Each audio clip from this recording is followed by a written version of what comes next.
sorry if you can hear my computer in the background. I got rid of CapCut Plus, or whatever the fuck it's called, because I don't use it.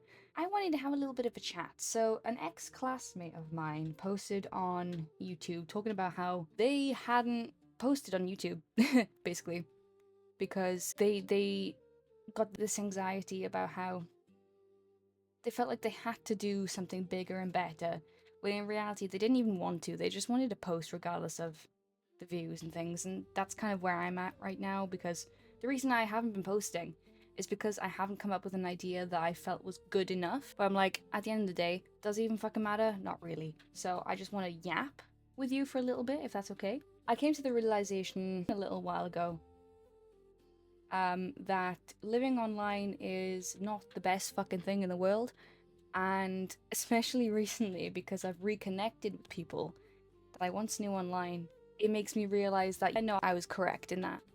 I just did a whole recording on Streamlabs thinking that it would be better audio, only to turn out that it was actually really bad, so I'm gonna have to start again. Uh, if you can hear any like clickies in the background, that is my partner. He is playing Skate on the laptop, and he can't hear anything because he is deaf, so apologies for that. But that is not what I'm going to talk about today. What I want to talk about today is the fact that I am no longer chronically online, and that has benefited me so much, which shouldn't really be a surprise, but it was to me. I'd already come to this conclusion a little while ago, but I came to this conclusion even more so, if you will, today, because I got into contact with people that I once spoke to a lot online. It made me realize that I am finally doing a lot better. Last year, I spent all of my fucking time on the internet, on the computer, just constantly looking at a screen. Even when I would go into uni, into my classes, I'd be on call with people that I'd never even met online, talking about shit that nobody gives a fuck about. That doesn't matter in the long run. That's what my entire life was. I used to escape real life with the internet by going on the internet and by getting involved with shit that really didn't involve me or affect me in any way. That's how I used to escape real life, but it turned out that eventually I would end up escaping the internet for real life. I spent all of my time online to the point where I was so isolated and I had no friends left, because my main focus was online fucking drama and bullshit that, again, did not involve me. If I had just blocked everybody at that time, that would be it. But it felt like to me that it was very important and something that I needed to be very present for. And I'm sitting back now and realizing that I could have just turned off my computer and not given a fuck. I could have just turned off my computer and gone and, not to be that guy, but I could have just gone and touched fucking grass.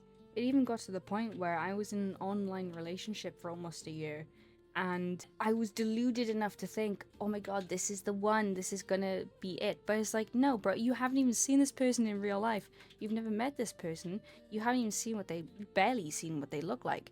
How the fuck are you gonna sit here and say that this is a relationship? And it got me into so much fucking trouble because I was so fucking scared of being wrong, and I felt constantly stupid because people online are so opinionated and they will go out of their way to make you feel like a dumbass if you disagree with them, to the point where I didn't even have my own opinions. And it's like, now I'm actually living, and it's really strange.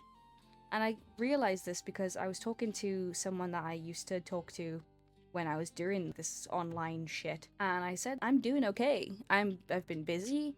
I didn't tell them this part, but I've gotten my work into exhibitions for the first time. I went camping for the first time, and I really enjoyed being out in nature.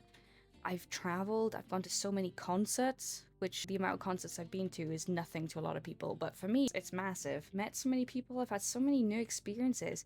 I'm 23 years old and I hadn't had these experiences before, and only now I'm having them, and I'm like, damn, I love being outside and being with people and not being on the fucking computer every day. Yes, being online a lot, it can have its benefits. You can make money and you can make friends, you can build community, but in the past year or so, well, not even a year, past 9 months, I realized that you can do that in real life too. And I know for a lot of people it's more difficult, but it was really difficult for me because I had this awful anxiety about leaving the house.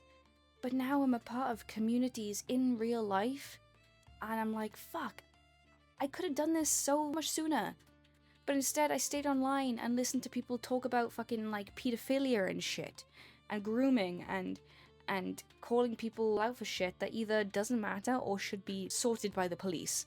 I'm sitting there in this community of people who just want to tear each other down, when in reality, I could have just been down the pub singing along to sea shanties like I've been doing every Tuesday. I could have just been going out skating with people and learning how to skate. I'm really bad at it, but I've been learning how to do it. I could be going to art classes. I could have been exhibiting my work. I could have been doing so many things, and I just didn't fucking do it. And it's all because of this one person that I met who made me realize that real life is actually quite fun if you give it a chance. So if anyone's listening who is chronically online like I was, who only lives for the online world like I did, there's so many things out there for you. There's so many people out there who are willing to take you under their wing and show you what they know. I know how to pitch a tent now, which for so many people is really stupid because they knew how to do that already. But to me, I've never done that before. This is so cool. Exhibiting this one piece of artwork that I've never exhibited before is really cool. But to other people, they've already done it a million times. But to me, it's an achievement. It's something that I haven't done before, and something I wouldn't have done if I hadn't stepped off of the fucking computer and let someone guide me, and let someone show me how amazing life can be sometimes. And look, I'm not gonna lie, I'm still depressed, I'm still fucking miserable, I still have my issues, but I'm enjoying life, I'm going out and doing things, and I'm trying. Whereas when I was online, all I was focusing on was drama and the views and the numbers and opinions, and it's like, mate, don't get me wrong, drama is fun when it's not yours, but a lot of the time, I don't give a fuck. And so, I implore you, if you are chronically online, like I said, to just at least try to get out there in some way, shape, or form. Even if it's difficult, I understand, but trust me, you will not regret it. It's one of the best things you can fucking do after being so isolated for so long. I don't think I made the same points that I did when I first initially recorded this, but either way, it doesn't really matter. I got the initial point across, and that is get off the fucking computer. Enjoy your life while you have it, because shit's going wrong, and it's going very, very south right now all over the world. So enjoy it while you have it. I hope that you're having an amazing day, or afternoon, or morning, or whatever the fuck, I don't know. And I'll probably see you again in 6 months.